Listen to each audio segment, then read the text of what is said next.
All right, welcome back to the Compound Growth Marketing Show. Quincy and John here. Here to give a bit of a status update, would you say? Yeah, no, it's like a check-in. Let's say it's check-in. I don't know. I want people to tell me if, reach out to me, shoot me a DM on LinkedIn or send me an email if you know me, letting me know if this is too self-promotional. I get uncomfortable talking about myself. We got a fairly quick episode. I have to go get acupuncture in 23 minutes. So let's get into it. Lead us off. Yeah, for sure. So first of all, I want to say I'm a fan of acupuncture. I do dry needling for injury recovery. It's fantastic. The best thing ever. But aside from that, John, let's do how it started and how it's going. And so pretty much I want to understand, and I want people to understand our kind of founder story. Like I always joke that I'm employee number 2. You are. Should we make t-shirts? We should make t-shirts for people. I should. Yeah. And then Liz should or be trophies. 2.5. She should be employee 2.5. Oh, okay. All right. But yeah, I don't know if I can approve that, but yeah. I was here kind of when you initially started. Like I followed you on LinkedIn. I was seeing the content that you were putting out, your 2-minute videos. They were fantastic. And so it kind of energized me to kind of want to work with you. But I'm curious to know, and for people who haven't seen it on LinkedIn, what's our story? Like, what's the founding story of CGM? Why did you want to do this? Yeah, so it all started 6 years ago. When my daughter was born. There's no coincidence in this like chain of events. I'd spent the first 12 to 13 years of my career working in-house at companies. I worked at LogMeIn, which was I think eventually swelled up to being like a $10 billion software as a service company before going private, taken private by Francisco Partners. I had worked at Workable, which is venture-backed high growth company, Yesware, Monster.com, had worked in-house building out demand generation teams. And one of the challenges that I found was that the amount of talent out there that existed for performance marketing and B2B did not match the amount of supply, did not come close to the amount of demand that existed from the companies that were looking for it. So like, the B2B companies were still a little bit behind. They were still chasing consumer companies in terms of how quickly they had adapted to digital marketing and performance marketing. And we continue to see a ton of progress on the B2B side of things, but there just wasn't a pipeline of talent of people who understood what the sales and marketing cycle looked like and how to understand what successful performance marketing was for these types of organizations. And so towards the end of my run working in-house, I was getting burnt out. I found myself kind of going into the same job over and over again. I'd go in, I'd built out the demand generation team. I'd help like kind of identify the KPIs, bring people on board, understand the technology, spend 2 to 4 years at those companies. And then I'd start to get bored. And I always had like this idea that I would move into consulting, but I didn't know when. And so in 2018, I think when we started the company, my daughter was going through like, it was giving me many sleepless nights, where she was waking up every 2 hours. I was a little bored of some of the politics that were created inside the companies that I was working at. And I wanted to move out of the city. I lived in Boston at the time, and there was just too much concrete, not enough greenery.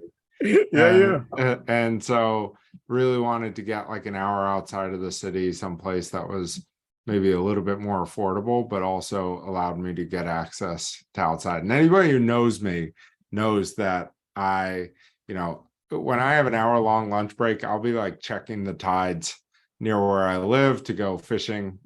We fish for striped bass around here.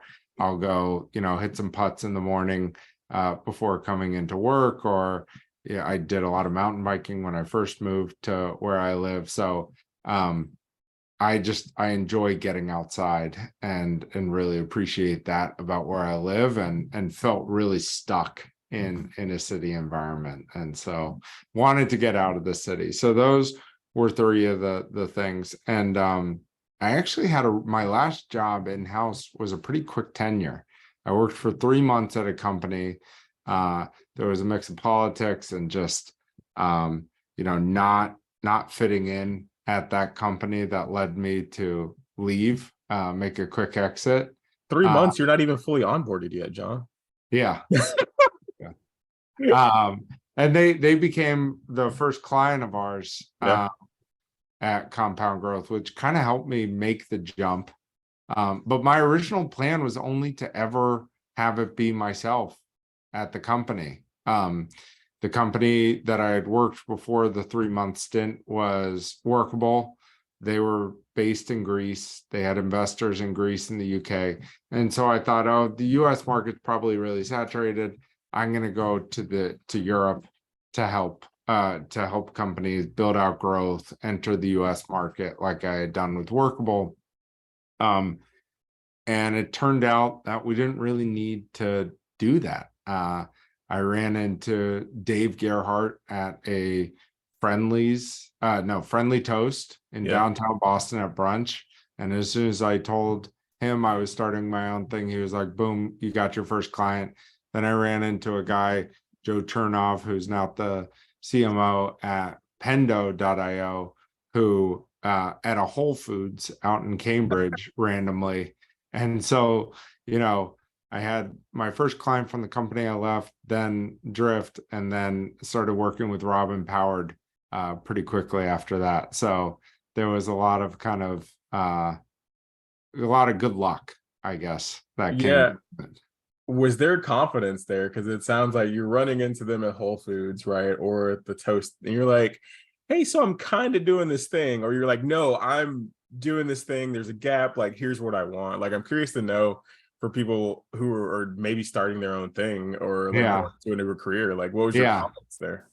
Yeah, I think the gap, like that's like talking about the gap between the amount of supply and demand, is a little bit hindsight. Like that's a little bit crafted, I guess. Like in hindsight is 2020. It was, I think at the time I understood that, but I wasn't necessarily like thinking about it that way. I think, I got people who were reaching out to me asking for support with SEO, or could I introduce them to someone, or PPC or marketing operations. Like, it was clear there weren't enough people there. And so an agency could fit the mold, but it wasn't quite clear how big that gap was between the amount of talent and the amount of need. And that started to become apparent in the first year of business, where there was just a lot of demand. I turned away a lot of clients, and I didn't want to grow it. I just wanted 3 clients. I was kind of burned out at the time,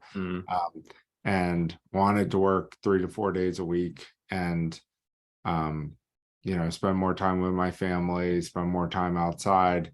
But I'm a huge fan of diversification of income, right? Oh, yeah. I've always invested in mutual funds. So like no one thing's going to take you down. So it was really difficult for me to turn away clients when it was just me. So we started bringing on freelancers. We started bringing on people who like would work closely with us. So Matt Vasquez was one of those people. And from there, it took about 2 years before we really hired our first full-time person, which is you. But that was kind of the start of it. What was the tipping point? Like, when did you feel the pressure to say, oh snap, like this gap is like getting bigger, and it's something that we can feel for sure? Yeah, I give a lot of credit to Matt Vasquez. in that, because he was the first person to really talk about like productization in our company and identifying like, go like questions we want to ask that when we get the answer, we're able to diagnose and pretty quickly put together a prescription of what the company should be doing and what those plays might look like. He was far on an advance. He knew before I knew that we were going to start building a company. He's a very smart dude. Yeah, he is. Well, he reads a ton.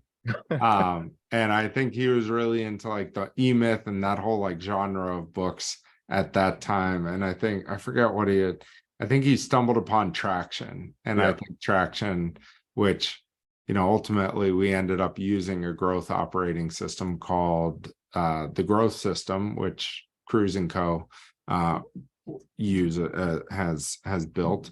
But yeah, he was kind of always reading those, always talking to me, and I love that. Like when I think about some of the early days, I think about working in the work bar in South Station that was like down on the bottom floor of a like on Atlantic Avenue, and him just like kind of eating lunch and talking to me about the different books he was reading at that time. And you're like, I just want it to be us too. Yeah. He walked in one time and he literally was like, John, what's your vision? Like, what's the org chart going to look like? Like, or how's the practice leader thing going to work and all that kind of stuff. And I was like, I mean, yeah, I still remember that and being like, he knew that we would start to grow. And I didn't realize that at the time. I think I was like, I did not realize. Well, he's an SEO, so he thinks in compounding and long term. So yeah, exactly. Yeah. And so we kept getting results for clients. But I was really nervous because, well, I wasn't really nervous, but I knew that everybody looks good in a when the wind is behind you, right? So 2008 to 2020, end of 2022, middle of 2022, there was a ton of wind in our sales. And a lot of people looked really smart in that period. And a lot of people made a lot of money in that period of time. But I was a 2008 graduate. I waited to start looking for a job. Plus, I didn't do that well in school. So when I graduated, like I think a month later, the Lehman Brothers banks fell. The Lehman Brothers bank fell. So I'm like constantly waiting to open up CNN and see, economic disaster. Like I'm just scarred from those experiences. And so we did want to be really thoughtful about growth.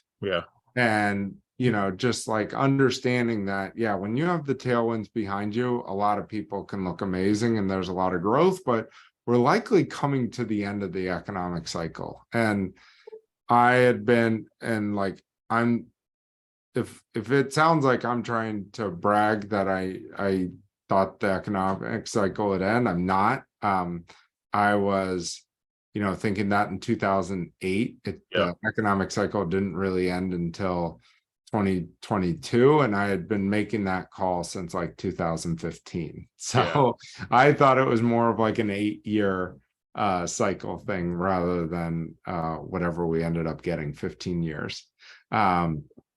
So then COVID hit. And that changed a lot for us. That was, the kind of downturn that we were looking for. I had my second child January 29th, 2020. And so I took paternity leave in that time, where I had freelancers who I had really strong relationships with, who were filling in for me at that time. And so I came back in March, and then 2 weeks later, March 14th, the whole country shuts down. Yeah. And I had set it up so all the contracts we had would end in April of that year. So I basically set myself up to be able to kind of go on paternity leave, take a month off, enjoy myself, and have the work be taken care of, but not have to worry about negotiating contracts while I was out. And it's just crazy that I did that, because then every CFO was like frozen for 2 months, like looking at what was going to happen to the stock market as it shot down.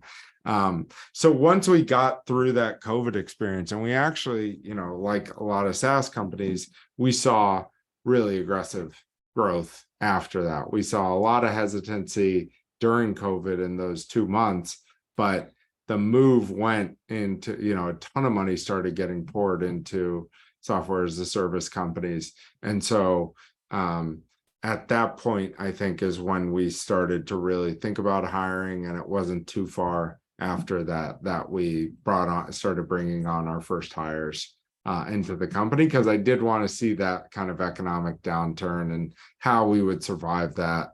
Everybody had always told me, technology is a growth industry. It grew throughout 2008. It will continue to grow through the next downturn. Whether or not that's true in 2023, we'll see. But I think we're likely to still see economic growth in the software industry. I just think it has slowed down a little bit. And from a jobs perspective, we may see less people employed in the software industry than the previous year. But I'm not an economist. Yeah, that's really interesting that you say that, because I've witnessed kind of I did come in that 2022 space where things were growing and they were booming. Mentioning our target, our hotspot, sweet spot, essentially, with the customers, that software, the SaaS company, B2B SaaS, early funding area. But it's really interesting to see, we've had another recent kind of downturn, but where people were like, oh, we're cutting back on budgets, we're doing these things, but based on how the company is structured, how we're built, and where we choose to prioritize and how we offer value, we really haven't seen that much of an impact from kind of that downturn. Would you agree, or what are your thoughts there? Yeah, I think we felt it. I mean, I think December to February, the deals took a little bit longer to close. There was less people kind of coming to the site to check us out. So I think we have felt that. But I think what gives agencies and consulting firms a bad name is hiring low quality talent to come in and manage. And that's easy to cut. It's tougher to cut when you have Quincy or Liz or Evie, or the people on our team who are really experienced and have been through these types of economic changes, and therefore understand there's a need for focus on customer economics, understand how to navigate these types of scenarios. We like to bring in people who've seen that movie before. And I think that is a key thing. We're bringing in really smart people. I think of us as a premium firm. And so I think that has all helped us to kind of weather some of the storms that we've seen so far. I'm too superstitious to say that, to speak any more confidently than that. No, that's awesome. Did you ever think when you were building? But I think it's the conscious growth, right? We're not growth at all costs. We're not hyper scaling. And we're very thoughtful in how we grow the company. And we want to make sure that we're delivering a good product above everything else, because ultimately that's what drives the referrals. That's what drives additional new business. And that's what keeps people around with us for a long time. I have to ask you a selfish question. Okay. What is the number of You're putting me on the spot right now. Yeah. What is the number of employee or number of growth that would make you extremely uncomfortable? Say we had John's company, 150 employees. Like, is that what would make you uncomfortable? Yeah, I think it really, whenever I think about this question, one, yeah, like I get like a pit in my stomach when you say 150. Yeah. But I think that it's about the people who you surround yourself Yeah.